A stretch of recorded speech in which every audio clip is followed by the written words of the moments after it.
mempresentasikan hasil penelitian saya yang berjudul Konflik Sosial dalam Novel Cintaku di Kampus Biru karya Asadi Siregar. Yang pertama itu ada bab 1 latar belakang. Karya sastra itu merupakan cerminan kehidupan sosial bermasyarakat. Dalam novel Cintaku di Kampus Biru karya Asadi Siregar menyajikan masalah konflik antar tokoh, konflik tahun 70-an yang masih relevan dengan keadaan mahasiswa saat ini. Penelitian ini bertujuan untuk mengetahui pendekatan sosiologi sastra dalam novel Cintaku di Kampus Biru karya Asadi Siregar. Lanjut ke identifikasi masalah. Yang pertama itu ada cerita klasik era 70-an yang berlatar kehidupan sosial mahasiswa. Yang kedua itu ada hubungan realitas sosial dengan novel Cintaku di Kampus Biru karya Asadi Siregar.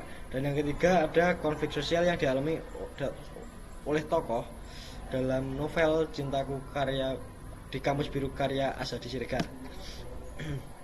Lanjut pembatasan dan fokus penelitian.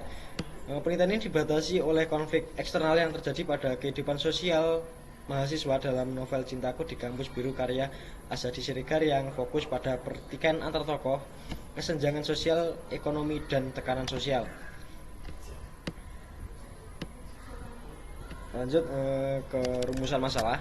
Yang pertama itu ada bagaimana bentuk pertikaian antar tokoh dalam novel Cintaku di Kampus Biru karya Asadi Siregar. Kedua yaitu ada bagaimana bentuk kesenjangan sosial ekonomi dalam novel Cintaku di Kampus Biru karya Asadi Siregar. Dan ketiga yaitu ada bagaimana bentuk tekanan sosial dalam novel Cintaku di Kampus Biru karya Asadi Siregar. Untuk tujuan penelitian yaitu adalah menghasilkan deskripsi dari bentuk konflik sosial yang terjadi dalam novel Cintaku di Kampus Biru karya Asadi Siregar. Untuk manfaat penelitian itu ada dua. Pertama adalah manfaat teoritis dan manfaat praktis. Lanjut ke bab 2 kajian teori. Yang pertama itu adalah karya sastra. Plato dalam Amalia dan Fadiliasari tahun 2022 itu menyatakan bahwa sastra adalah hasil tiruan atau gambaran dari kenyataan. Mimesis, artinya karya sastra merupakan bentuk teladan dalam alam semesta sekaligus menjadi novel kenyataan kehidupan manusia sehari-hari.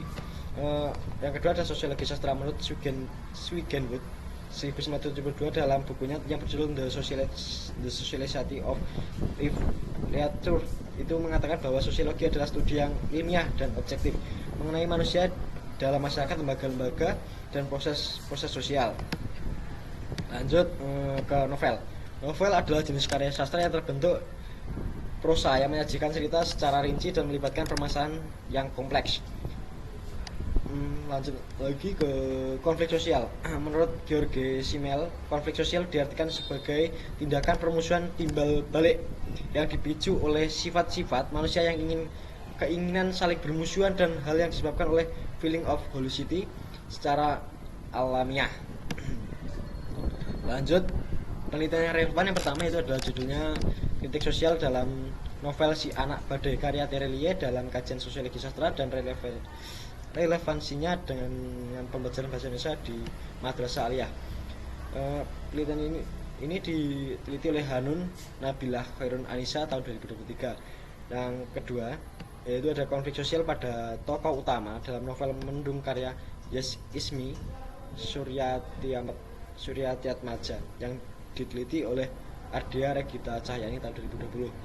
Yang ketiga itu ada konflik sosial dalam novel Lampuki karangan Afarat Nur berdasarkan tinjauan sosiologi sastra. Peneliti yaitu ada Caroline Finch tahun 2016. Untuk kerangka berpikir ada seperti ini. Pertama ada novel Cintaku di Kampus Biru karya Asadi Siregar. Lanjut ke konflik eksternal dalam novel Cintaku di Kampus Biru karya Asadi Siregar.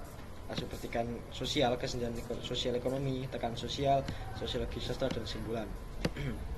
Lanjut ke bab 3 itu ada metode penelitian. Jenis penelitian yang digunakan pada penelitian ini yaitu adalah penelitian kualitatif dengan sifat deskriptif. Lanjut kedua teknik pengumpulan data ada baca, simak, dan catat.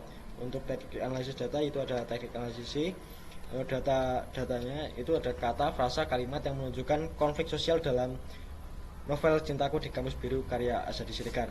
Untuk sumber datanya ada primer dan sekunder. Untuk keabsahan data ada triangulasi sumber yang dilakukan melalui pengecekan dari berbagai sumber. Mungkin itu tadi yang dapat saya sampaikan. Bila ada salah kata mohon